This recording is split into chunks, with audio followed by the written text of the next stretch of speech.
சாரல் விழும் நேரம் வானவில்லை போலே தோன்றிடும் அழகான காதல் ஓசையின்றி வந்து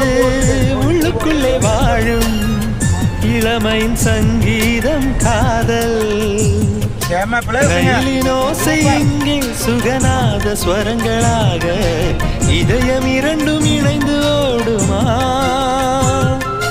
அழகு பாதம் பார்த்து அவன் சுப்பிரபாதம் பாட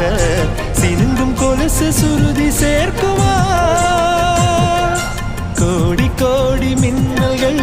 ஓடி வந்து பாயுதே